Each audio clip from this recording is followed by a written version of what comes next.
103.5 WEZL Charleston, on the web at WEZL.com. That's Toby Keith, me and God Lover on the Weasel. 8 o'clock straight up at WEZL. The storm went through here last night. Got a little break, got some wind, and we got more on the way. In fact, it stuff looks like it's moving pretty quick. Let's go to the Weather Center. Yeah, Josh Marther's is standing by. The keeper of the Viper. Hey, guys, what's going on this morning? How you doing, Big Keeper Daddy? of the Viper, is that what you call He's the Keeper of the Viper. He's the keeper of the Viper. I like that. Well, it's, right now we're tracking a line of storms that's coming in, now moving into Orangeburg County. There have been some severe thunderstorm warnings on this. In fact, we had an 85-mile-per-hour wind speed measured up in Lawrence County. A lot of wind damage being produced with this thing. And I think what's really doing it really isn't the strength of the thunderstorms. I think it's the strength of the winds that we already have out there. And the thunderstorms are just helping to add to that. I don't know if you guys have stepped outside in the past hour or two, but you can hear the wind blowing above the ground. About 2,000 feet, it's blowing about 60 miles an hour. Well, at one point, it looked like time-lapse photography. Yeah, the clouds it still were does. moving so quick. It still does, and now that the sun's up and we're starting to see the sun breaking through, you can tell that even more. So that's why I'm a little nervous as this line moves in.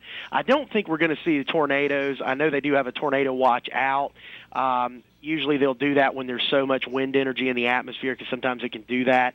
But I think really our main problem is going to be straight-line wind damage if we see anything at all. But, that could occur outside of thunderstorms. That could occur just as the winds really start to kick up through the day. This is one heck of a storm. I mean, it's impacted pretty much every part of the lower 48 over the past 2 days, and you don't see that too often. I was reading last night, some friends out in Colorado, down in Durango, southwest Colorado.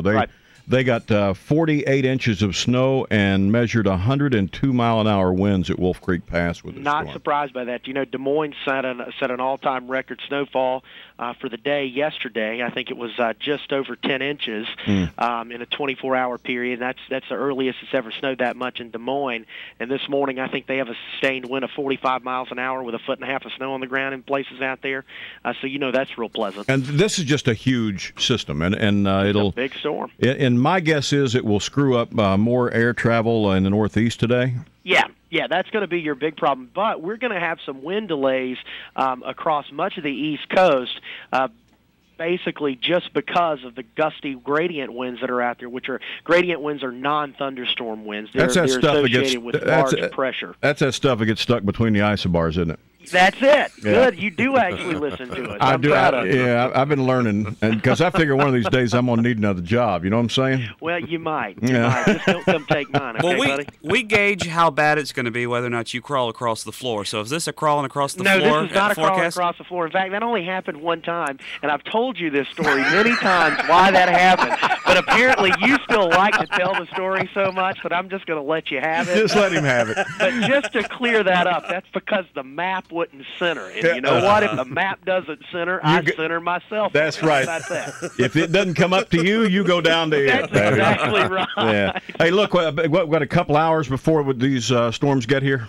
I think we'll start to see the rain showers, maybe thunderstorm or two coming in within the next hour and a half to 2 hours. Yeah, that's pretty good. And how long will it take to get through here? So it's a pretty quick moving storm, isn't it? Things are moving. I mean, they're moving 30, 40 miles an hour. The individual cells are. So, I'd say we're done with this. At least the major band of it. We're probably done with it by lunchtime. Maybe a few showers behind it. But again, I still think the major story today is not going to be the rain that you're going to see with this. It's going to be the wind gusts that come through with this storm. And those will stay with us. Temperatures dropping after lunch. I think today we'll probably keep our temperatures about where they will be by lunchtime. They'll hold.